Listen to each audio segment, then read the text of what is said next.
Breaking news చూస్తున్నాం. కవిత వ్యాఖ్యలు BRS లో దుమారం రేపుతూ ఉన్నాయి.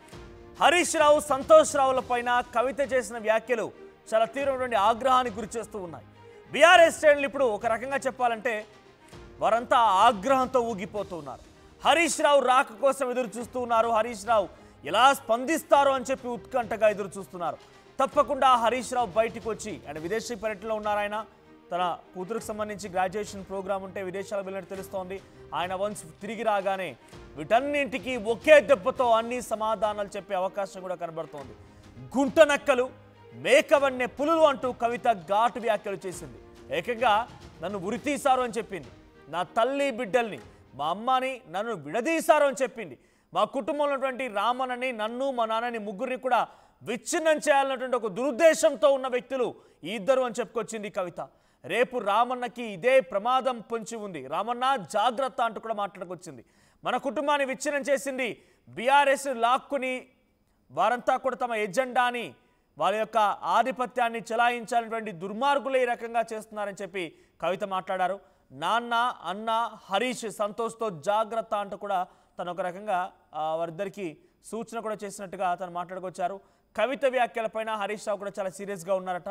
వన్స్ బ్యాక్ టు ఇండియా, ఆయన ఇండియాకి రాగానే తెలంగాణలో ఎంట్రీ ఇవ్వగానే ఫస్ట్ ఆయన చేసేటువంటి కార్యక్రమం కవిత మాట్లాడిన మాటలన్నిటి కూడా సమాధానం చెప్పడమే. వీళ్ళంతా రాజకీయంగా ఇంకా ఓనమాలు నేర్చుకోక మునిపే, పలకా బలపం పట్టక మునిపే నేను మంత్రిగా అయ్యాను, నాకు వీరు మాట్లాడతారా, నాతో వీళ్ళు మాట్లాడతారా అంటూ తన సన్నిహిత నేతలతో, తన ముఖ్య అనుచరులతో ఆయన ఫోన్లో సంభాషించినట్టు తెలుస్తోంది. నేనంతా ఓనమాలు, నేను కేసీఆర్తో పాటుగా కేసీఆర్ రాజకీయంగా వచ్చినటువంటి ఆయన వెన్నంటే వేలు పట్టుకొని నడిచాను. నేను మేనమామ వేలు వదులైనటువంటి ఒక అల్లుడిని. సో అటువంటి సిచ్యువేషన్ నుంచి నన్ను ఈ రకంగా ఆరోపణలు చేసి నన్ను అబాస్ పాలు చేయాలని చూస్తారా? ఇంత దుర్మార్గమైన చర్యల నేను తప్పకుండా సమాధానం చెప్తాను, అన్నింటికీ సమాధానం చెప్తానని చెప్పి ఆయన మాట్లాడుకొచ్చారట. సో ప్రస్తుతానికి హరీష్ రావు కవిత మీద చాలా సీరియస్గా ఉన్నారు. అంతర్గతంగా అటు పార్టీలో కూడా పెద్ద ఎత్తున ఒక చర్చ ఏంటంటే, ఫోన్ ట్యాపింగ్ విషయంలో హరీష్ రావుపై ఆరోపణలు వచ్చాయి. కేటీఆర్ పైన కూడా ఫోన్ ట్యాపింగ్ విషయాలు అనేక రకాల ఆరోపణలు వచ్చాయి. ఇప్పటివరకు నేను చెప్పింది కేవలం రాజకీయ కథా చిత్రం మాత్రమే. రేపు కుటుంబ కథా చిత్రాన్ని కూడా బయట పెడతానని చెప్పి చివరిగా కంక్లూజన్లో కవిత చెప్పి మీడియా సమావేశాన్ని ముగిస్తే, మరి రేపటి నుంచి ఎటువంటి విషయాలు చెప్తోంది? ఈ ఫోన్ ట్యాపింగ్ నిజమేనా? హీరోయిన్ల ఫోన్ ట్యాపింగ్ చేసి నిజమేనా? హరీష్ రావు పలువురు రాజకీయ నేతల ఫోన్లు ట్యాపింగ్ చేసి నిజమేనా? ఈ ట్యాపింగ్ల పైన ఇంకా ఎటువంటి అంశాలను కవిత బయట పెడుతుందో కొంత ఆందోళన కలిగిస్తోంది బీఆర్ఎస్ పార్టీలో కూడా. బీఆర్ఎస్ పార్టీ కూడా చాలా ఉత్కంఠగా ఎదురు చూస్తోంది కవిత ఇంకా రాను రోజులు ఏం మాట్లాడబోతున్నారు అనేది. ఒకసారి హరీష్ రావుపై కవిత వ్యాఖ్యలను చూద్దాం. ఏం కాంట్రిబ్యూషన్ లేదన్నది, ఓన్లీ హరీష్ అన్నది సొంతన్నదే ఉన్నదా కాంట్రిబ్యూషన్? వీళ్ళు మేకవన్నే పులులు నాన్న, వీళ్ళు మీ ముంగట నటిస్తారు అంతే. బయట వాళ్ళ నిజస్వరూపం వేరేలాగా ఉంటుంది. యాజ్ అ డాటర్గా రిక్వెస్ట్ చేస్తున్నా, ఒకసారి ఆలోచన చేయండి వాళ్ళ గురించి. నాకేమొద్దు, నన్ను పార్టీలోకి వెళ్ళి సస్పెండ్ చేసి నో ప్రాబ్లం, కానీ వాళ్ళని పార్టీలో ఉంచుకుంటే పార్టీ ఎట్లుంటుంది అన్నది మీరు ఆలోచన చేసుకోండి. ఇక అల్టిమేట్గా నేను చెప్పదలుచుకున్నది ఒకటే,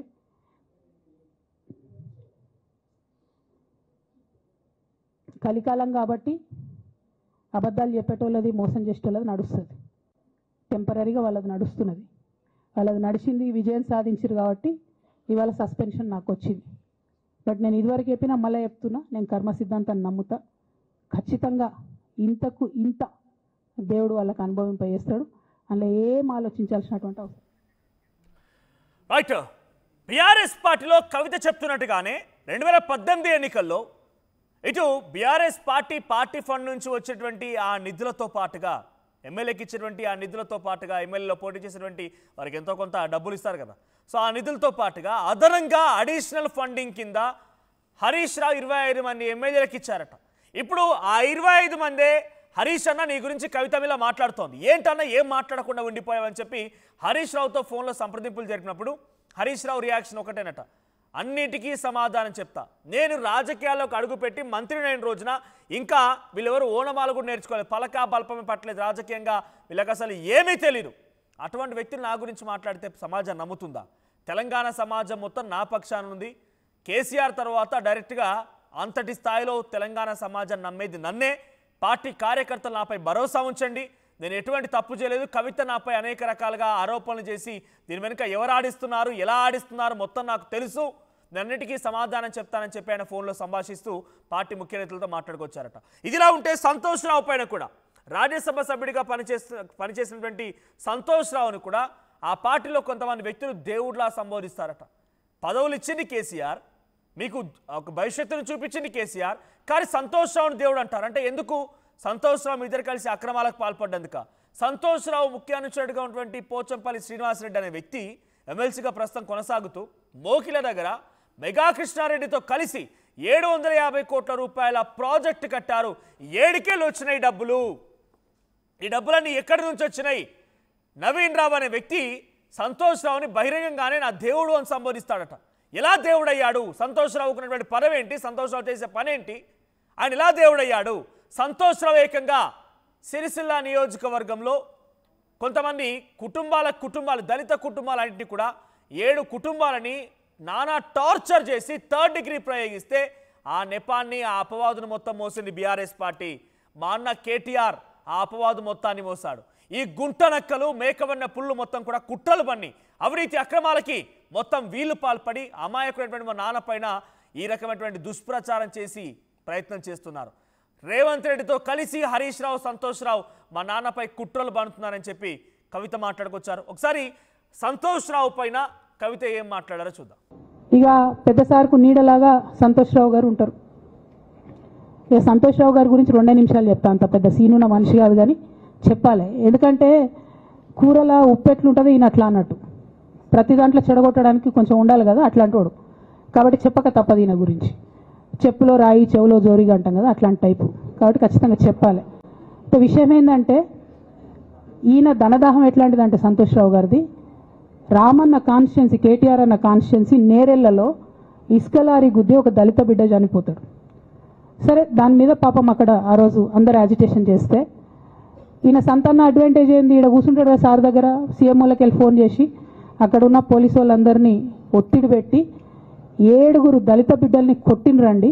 3-4 సార్లు 3rd డిగ్రీ వేస్తే ఇలా 7 కుటుంబాలు కూడా వాళ్ళు ఎందుకు కూడా ఏ పని చేసుకోలేనటువంటి పరిస్థితులలో ఆ దళిత బిడ్డలు ఉన్నారు. అది మొత్తం రాజకీయంగా బ్లేమ్ అంతా రామన్న మీదకి వచ్చింది. ధనదాహమేమో సంతన్నది, నేరం చేసిందేమో సంతన్న, వీడికెళ్ళి ఫోన్లు చేసి ఒత్తిడి చేసి కొట్టిపించిందేమో సంతన్న, చెడ్డ పేరేమో రామన్నకు వస్తుంది. ఈ ఎగ్జాంపుల్ చెప్పడం కోసమే నేను ఈయన గురించి చెప్తున్నా, వేరే ఏం లేదు. ఇక సరే, టానిక్ వీనిక్ ఈ వీటిలో వచ్చిన కేసులు ఏమవుతాయి? రేవంత్ రెడ్డి గారు ఆర్భాటంగా ఒక అనౌన్స్మెంట్ చేస్తారు. నేను ఇంతకుముందు చెప్పిన కదా, మ్యాచ్ ఫిక్సింగ్ ఎట్లుంటుందంటే 1 డే న్యూస్ అవుతుంది. టానిక్లో ఈయన మీద కేసు పెట్టిరని, 3వ రోజు పోలీసు వాళ్ళు ఎఫ్ఐఆర్ కొట్టేసారు. అది మీరు ఇంకా కనుక్కోండి. కాజ్ చేసేసారు, కేసు మూసేసారు. ఏం అండర్స్టాండింగ్ ఉంది ఎందుకు మూసేసారు? At the same time Harithaharam, తెలంగాణకు హరితహారం అని పెద్దలు కేసీఆర్ గారు పెద్ద కళతోని 230 కోట్లు అక్కడ గోబీ డెజర్ట్ల వాళ్ళు చెట్లు పెట్టి చైనాను కాపాడుకున్నారు. మనం అదే స్థాయిలో తెలంగాణను బాగు చేసుకోవాలని పెద్దసారి హరితహారం అని పెడితే ఈయన దాంట్లో నకిలీ ప్రోగ్రామ్ గ్రీన్ ఇండియా ఛాలెంజ్ అని పెడతాడు. తెల్లారులేస్తే సినిమా వాళ్ళని తీసుకురావాలి, రోజు ఒక ఫోటో వేసుకోవాలి. దాని వెనుక ఉన్న కుట్ర ఏంటంటే జీవో అమెండ్మెంట్ అవుతుంది సంతోష్ గారి గురించి. ఆ ఫారెస్ట్లను 10% ఇన్కమ్ ఎవరన్నా ఇస్తే అమ్యూజ్మెంట్ పార్క్లకు ఇస్తారన్నట్టు. దానికోసం జీవో అమెండ్ అవుతుంది. దానికి ప్రభాస్ గారిని, చిరంజీవి గారిని, అనేక మంది సినిమా స్టార్లను మోసం చేసి వాళ్ళని తీసుకుపోయి వాళ్ళతో ఫోటోలకు పోజులు ఇప్పించి ఫారెస్ట్లను కొట్టేయాలని ప్లాన్ అయినది. పక్క సంతోష్ రావు గ్యాంగు, ఇంకో పక్క హరీష్ రావు గ్యాంగు 100కు 100% రేవంత్ రెడ్డి గారితో, ఇక్కడున్న కాంగ్రెస్ ప్రభుత్వంతో, అవసరమైన సందర్భంలో పైనున్న బీజేపీతోని వాళ్ళు కోఆర్డినేషన్లో ఉండి బీఆర్ఎస్ పార్టీకి జలగల్లాగా పట్టి పీడుస్తున్నారు. నిరంతరం బీఆర్ఎస్ పార్టీకి నష్టం చేస్తున్నారు. వైపు అప్పటి ముఖ్యమంత్రి కేసీఆర్ గారేమో హరితహారం పేరిట కార్యక్రమాన్ని చేస్తే ఈయన గ్రీన్ ఇండియా ఛాలెంజ్ చేశారు. రోజో సినిమా వాళ్ళని బట్టుకు రావాలి, హీరోయిన్ బట్టుకు రావాలి, చెట్టు పెట్టాలి, ఫోటో తీసుకోవాలి, పబ్లిసిటీ చేయాలి. ధనదాహంతో వీరిద్దరు కూడా ధనదాహంతో రెచ్చిపోయారని చెప్పి కవిత సంబోధించారు. సంతోష్ రావు తెలిసి బయటకు వచ్చి పెద్దగా మాట్లాడకపోవచ్చు, వీటికి ఎక్కడ కూడా రెస్పాండ్ అవ్వకపోవచ్చు, కానీ డెఫినెట్గా హరీష్ రావు అయితే అంతకంతకు సమాధానం చెప్తారని మాత్రం చాలా స్పష్టంగా ఆ పార్టీ నాయకుల నుంచి వస్తున్నటువంటి సమాచారం. సో ముఖ్య నాయకులు, ముఖ్య అనుచరులు, పార్టీలో తను నమ్ముకున్న ఎమ్మెల్యేలంతా కూడా ఇప్పుడు కవిత పైన ఆగ్రహంతో రగిలిపోతూ ఉన్నారు. ధనదాహం, గుంట నక్కలు ఇటువంటి వ్యాఖ్యలను ఉపయోగించింది హరీష్ రావు సంతోష్ రావుల పైన. ఏకంగా చాలా తప్పులు చేస్తే తప్పులంటి కూడా మోసింది కేసీఆర్ గారు, కేటీఆర్ గారు. మేమైతే ధనదాహంతో ధనాన్ని సంపాదించుకుని మాత్రం వీళ్ళని చెప్పి సంతోష్ హరీష్ రావుల పైన ఆగ్రహంతో రగిలిపోయింది కవిత. ఆ స్టేట్మెంట్స్ కూడా చాలా సంచలనంగా ఘంటాపదంగా చెప్పుకొచ్చారు. సో మా ప్రతినిధి మధు కూడా ఫోన్లో సిద్ధంగా ఉంటారు. మధు, సో ఇప్పుడు రేపటి రోజున హరీష్ రావు ఏం చేయబోతున్నారు?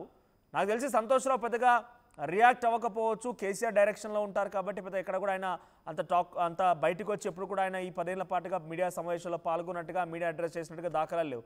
సో ఈసారైనా ఆయన మాట్లాడతారా? హరితహారం పేరిట కేసీఆర్ గారు తీసుకొస్తే దాన్ని గ్రీన్ ఇండియా ఛాలెంజ్ చెప్పి హీరోలను తీసుకొచ్చి ఫోటోలు తీయాలి, దానికో కొత్త తెరలేపాలి, ధనదాహంతో ఇష్టం ఉన్నదల్లా అక్రమంగా సంపాదించింది ఆయన. సిరిసిల్లలో 7 కుటుంబాలని చాలా దుర్మార్గంగా ఫోన్ చేయించి 3rd డిగ్రీ ప్రయోగించింది ఆయన అని చెప్పి సంతోష్ రావుపై మాట్లాడుకొచ్చింది. హరీష్ రావుని గుంటనక్క అంటూ కూడా సంబోధించినట్టుగా మాట్లాడుకొచ్చారు తను ఇండైరెక్ట్గా. సో ఇప్పుడు ఎవరు రెస్పాండ్ అవ్వబోతున్నారు? ఏ రకంగా రెస్పాన్స్ వచ్చే అవకాశం ఉంది?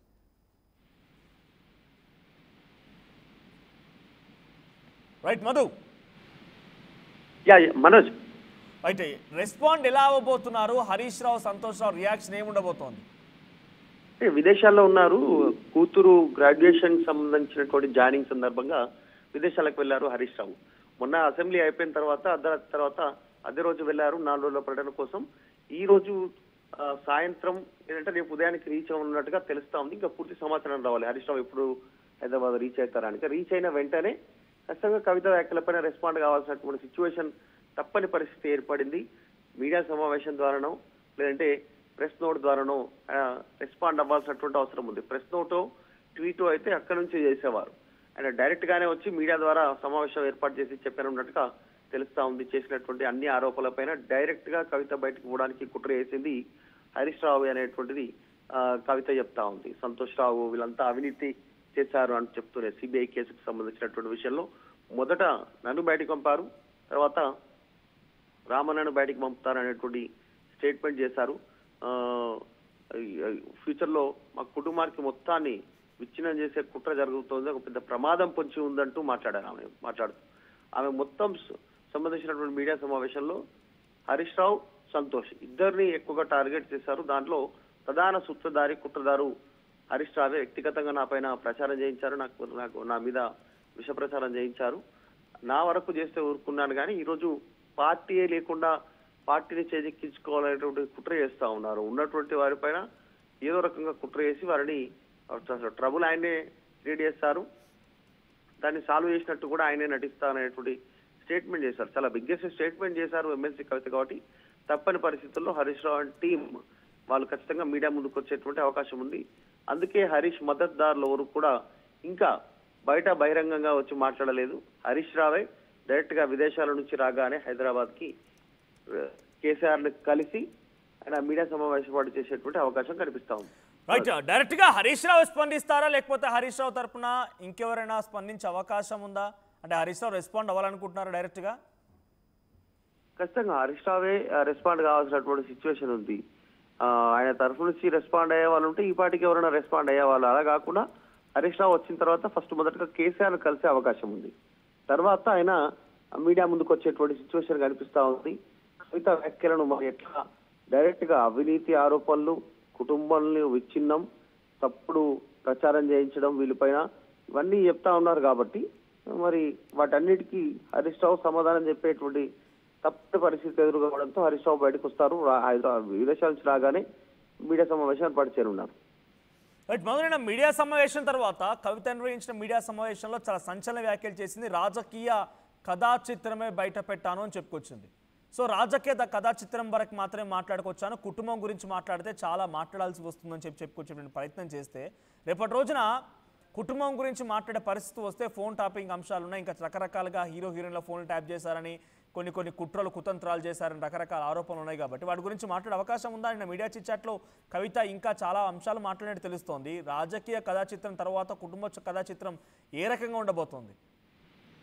ఎగ్జాక్ట్లీ, అంటే రాజకీయ అంటే పార్టీ పరంగా పార్టీకి నష్టం జరుగుతున్నటువంటి అంశాలపైనే రెస్పాండ్ అయ్యాను, మాట్లాడితే చాలా డేటా ఉంది అంటూ మాట్లాడారు. ఆమె దగ్గర మొత్తం చిట్టా ఉంది, అందరికి సంబంధించిన సమాచారం ఉంది, కాకపోతే అది చెప్తే బీఆర్ఎస్ లో ఉన్నటువంటి నాయకులు ఇబ్బంది పడతారంటూ ఆమె ఓపెన్ అయ్యారు. కానీ నిన్న హరీష్ రావును టార్గెట్ చేసినటువంటి సందర్భంలో, సంతోష్ రావును టార్గెట్ చేసి మాట్లాడుతున్న సందర్భంలో మాత్రమే ఒక్క ఎగ్జాంపుల్ తీసుకున్నారు. పల్లా రాజేశ్వర రెడ్డికి సంబంధించిన పేరు గతంలో ఆయన పంపినటువంటి మెసేజ్ ఇవి తీసుకున్నారు. ఎందుకంటే అక్రమంగా 750 కోట్లతో ఒక విల్లాస్ నిర్మిస్తా ఉన్నారు అక్కడ అనేటువంటి ఒక వెంచర్ ప్రాజెక్ట్ చేపడతా ఉన్నారు. సో ఇన్ని డబ్బులు ఎక్కడి నుంచి వచ్చాయి? సంతోష్ రావే వెనకాల బినామీ ఉండి పోచంపల్లి శ్రీనివాస్ రెడ్డితో ఇవన్నీ చేయిస్తా ఉన్నటువంటి స్టేట్మెంట్ చేశారు. సో ఇంకా కూడా మరి సమాచారం ఉంటుంది కదా మీ దగ్గర అన్నట్టు మీడియా అడిగినటువంటి క్వశ్చన్కి ఆమె సమాధానం చెప్పారు. చాలా ఉంది, కాకపోతే మొత్తం బయట చెప్పలేను, సందర్భం వచ్చినప్పుడు చెప్పడానికి సిద్ధంగా ఉన్నానంటూ స్టేట్మెంట్ చేశారు. ఆమె చేసినటువంటి కామెంట్స్ పైన హరీష్ రావు తప్పని పరిస్థితుల్లో రెస్పాండ్ కావాల్సినటువంటి సిచ్యువేషన్ ఏర్పడేది. Manoj right, thank you Madhu. So RTV connect చేసిన ఈ పోల్లో మీ సపోర్ట్ ఎవరికి? మీ సపోర్ట్ ఎవరికి అని అంటే 40% మంది కవితకు సపోర్ట్ చేస్తామంటున్నారు, 60% మంది హరీష్ రావుకు సపోర్ట్ చేస్తామంటున్నారు. సో మీ సపోర్ట్ వరకు మీరు కూడా కామెంట్ చేసే ప్రయత్నం చేయండి. సో మొత్తం మీద రాజకీయ కథా చిత్రాన్ని బయటపెట్టిన కవిత కుటుంబ కథా చిత్రాన్ని కూడా బయట పెడతానని చెప్పి మీడియా సమావేశంలో మాట్లాడుకొచ్చారు. ఆ తర్వాత చిట్ చాట్లో కూడా మీడియా ప్రతినిధులతో ఇవే అంశాలను చెప్పుకొచ్చారు ఆవిడ. మరి ఏ రకంగా ఉండబోతోంది కుటుంబ కథా చిత్రం, ఎక్కడి వరకు దారితీస్తుందో చూడాల్సిన అవసరం అయితే ఉంది. సో హరీష్ రావు రియాక్ట్ కాబోతున్నారు. హరీష్ రావు వచ్చి రాగానే ముందుగా కేసీఆర్ని కలిసిన తర్వాత కవితకు సంబంధించి ప్రతి క్వశ్చన్కి కూడా కౌంటర్ అటాక్ ఇవ్వబోతున్నారు. చూద్దాం మరి ఏం జరుగుద్దో. ఒకసారి మళ్ళీ హరీష్ రావు పైన కవిత చాలా సంచలన వ్యాఖ్యలు చేసుకొచ్చారు. గుంట నక్కలు, ధనదాహం, రకరకాల ఆరోపణలు చేశారు. హరీష్ రావుపై కవిత ఏం మాట్లాడారో మళ్ళీ చూద్దాం. కాంగ్రెస్ పార్టీతో రేవంత్ రెడ్డి కొట్లాడుతున్నాం కాబట్టి మా మీదనేమో కుట్రలు జరుగుతాయి, మా మీదనేమో కేసులు పెడతారు. మీ మాత్రం 1 or 2 days హెడ్లైన్స్ వస్తే తర్వాత న్యూస్ గాయబవుతుంది. ఎన్ని జరగలే చెప్పండి హరీష్ రావు గారి విషయంలో. ఫస్ట్ పాల వ్యాపారం మీద ఏమొచ్చినాయి ఆరోపణలు? ఆనాడు బీఆర్ఎస్ పార్టీ గవర్నమెంట్లో SC ST BC హాస్టళ్లకు Harish Rao గారి పాల వ్యాపారం నుంచి పాలు సప్లై చేసిరనే ఆరోపణలు అయోధ్య రెడ్డి గారు ట్వీట్ చేసిరు. గతం 2 రోజులు పోయింది ఆరోపణ. ఎందుకు? సరెండర్. నెక్స్ట్ ఒక అభియోగం చేసిరు ముఖ్యమంత్రి గారు. రంగనాయక్ సాగర్ దగ్గర ఈయన ఫామ్ హౌస్ ఉంది, అది ప్రభుత్వ భూమి, కబ్జా చేసిండని. 1 day headline, 3rd day news గాయబ్. No case, nothing.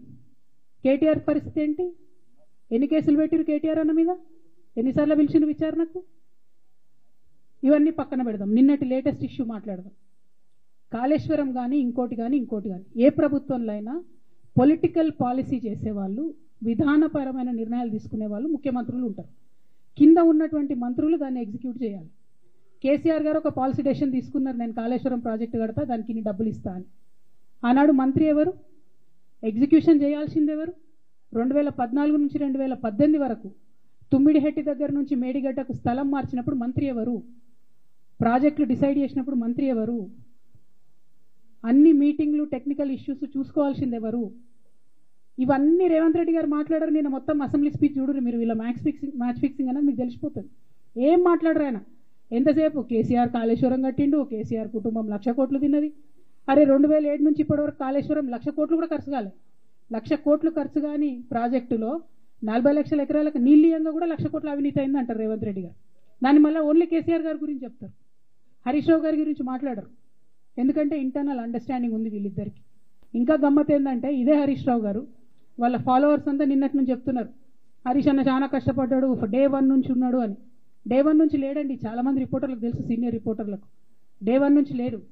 పెద్దసారు టీడీపీ నుంచి బయటకు వస్తుంటే, మామయ్య మనకెందుకు, డిప్యూటీ సీఎం మనం ఎందుకు రాజీనామా చేయాలి, ఈ ఉద్యమం ఏమవుతుందో, ఈ పార్టీ ఏమవుతుందో, మనకు రిస్క్ ఎందుకని ఆనాడు ఈనాడు పేపర్లో వచ్చింది. 1,50,00,000 రూపాయలు తీసుకొని వ్యాపారం చేసుకుందామని హరీష్ రావు గారు ఎక్కడికో పోయినని కూడా వచ్చింది. కటింగ్ కోసం దొరికినప్పుడు ఎప్పుడో ట్వీట్ చేస్తుంది దాన్ని. బీఆర్ఎస్ పార్టీ ఆనాడు టీఆర్ఎస్ పార్టీ పెట్టినాక 9-10 నెలల తర్వాత వచ్చిన హరీష్ రావు గారు డే 1 నుంచి లేరు. నమ్మకం లేకుండా ఆయన పార్టీ నిలబడుతుందో ఉంటుందో పోతుందో అని. ఓకే అయిపోయింది. రాగానే సారు పెద్ద హృదయం కాబట్టి క్షమించిరు, దగ్గర తీసుకున్నారు, ఎమ్మెల్యే కాకముందే మంత్రి ఇచ్చిర్రు, అన్ని రకాలుగా ఆదరించిరు, అన్నీ చేసిండ్రు. ఎప్పుడైతే పార్టీకి ఒక్క క్షణం చెడ్డ పేరు వచ్చిందో ఎక్కడ పోయిండండి ఈయన? చక్కా పోయి వైఎస్ రాజశేఖర రెడ్డిని కలవలే? మీ అందరికి గుర్తులేదు ఆ ఫోటో? సీనియర్ నాయకులందరికీ బాగా మాట్లాడతారు, అన్ని దగ్గర ఉన్నా, నేనే ఉన్నా, నేను ఎక్కడ లేను. నిన్న పాపం చాలా మంది ఈ కొత్త సోషల్ మీడియా పిల్లలు ఉన్నట్టు వాళ్ళకి హిస్టరీ తెలియదు అనుకుంటా, అందుకే చెప్తున్నా ఇవాళ. అదేవిధంగా నేను పెద్ద ట్రబుల్ షూటర్ అంటారు. ట్రబుల్ షూటర్ కాదు, ఈజ్ అ బబుల్ షూటర్. ఆయన ఏంటంటే ట్రబుల్ ఆయన్నే క్రియేట్ చేస్తాడు. చేసి నేనే సాల్వ్ చేసినట్టు నటిస్తాడు.